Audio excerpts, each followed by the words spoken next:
Let me read to you a passage from the 10th chapter of St. Mark's Gospel, verses 46 to 52. It's the Gospel for Thursday of the 8th week in Ordinary Time. St. Mark writes, "Then Jesus and his disciples came to Jericho.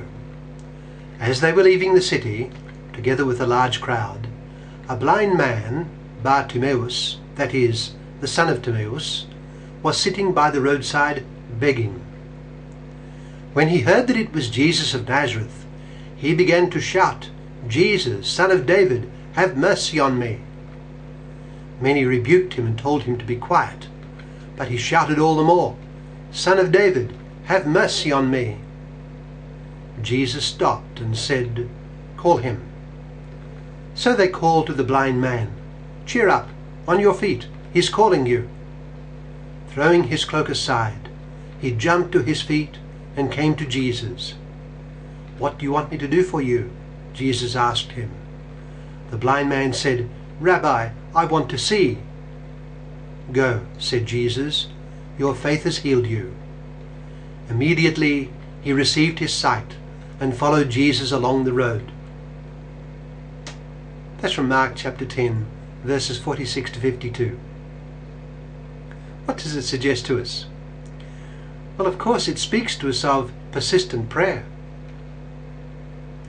You know, a case could be made for thinking that the simplest parts of the entire scriptures are the Gospels.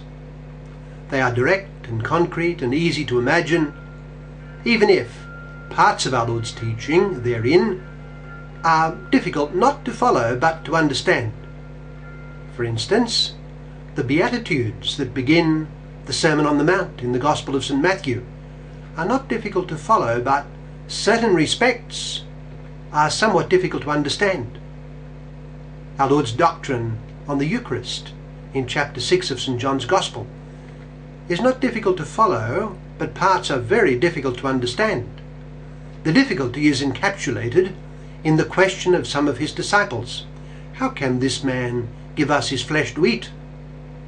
Because of the difficulty in understanding, many of our Lord's disciples left him. Yet at the same time, the Gospels are the most important parts of the Scriptures because they present the person and teaching of Jesus Christ. So in the Gospels we have relatively simple material which is of tremendous import. Our Gospel today is a simple scene, easy to visualize, but which contains much to stimulate our reflection. The blind man, the son of Timaeus, was at the roadside doing his typical work of begging. A caravan of noise and people approached and enveloped him. He was curious as to what was happening and was told that Jesus of Nazareth was with the crowd and was passing through. It was the opportunity of a lifetime for Bar Timaeus, an opportunity which he would not allow to pass him by. He began to shout for Jesus, appealing to him for kindness and mercy. His predicament was hopeless, and he had had nothing to look forward to rather. Life had dealt harshly with him, and his blindness terminated all his prospects. There is no mention of friends or family with him. So he began to shout at the top of his voice, calling out to Jesus above the humming and talkative crowd. He repeated his shouts as the crowd moved on, fearing lest Jesus, wherever he was, would soon be gone. Now, what would have happened had he not begun to shout? Presumably, he would have spent the rest of his days in his blindness, begging by the side of the road, till he would eventually, years later, be found dead by the side of the road where he would usually have begged. But no, he began to shout. He shouted with the vigor of one who knew that Jesus of Nazareth was the only one who could get him out of his hopeless predicament. What would have happened if he had not begun to shout? Jesus Christ would have passed him by. What would have happened if he had not shouted, not just once, but several times? Jesus Christ would have passed him by. What would have happened if he had simply asked someone to ask Jesus to come and heal him? Well, that request may not have been put to Jesus. Clearly, the best thing was for him to loudly and repeatedly place his request before Jesus himself. And this is what he did, from a distance and from beyond the crowd. The sound of his voice reached the ears of Jesus, and we know what followed as a result.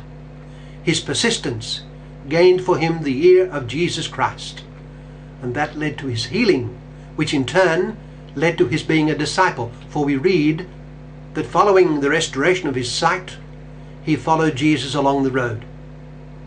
The fact that his very name is reported by Mark suggests that he was well known in the Christian community.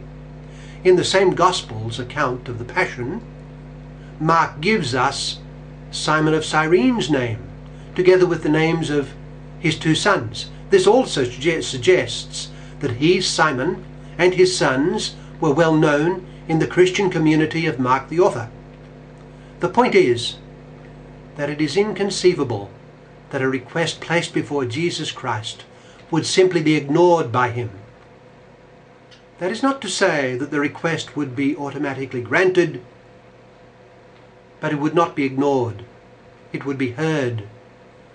As a result of the prayer, if it is persistent, what God knows to be best will surely be granted. Our prayer must be trusting and faith-filled, as was that of Bar Timaeus. It must also be persistent. If Bar Timaeus had not persisted, Christ would have passed him by. If we persist, the answer still may be a long time coming. In fact, some requests were presented to our Lord which he did not grant. For instance, in the same Gospel we read that the people of Capernaum wanted our Lord to stay with them. Chapter 1, verses 36 to 37. That was their request, but he refused. He had to go to the other towns in order to preach there too, for that was why he was sent, as we read in chapter 1, verses 38.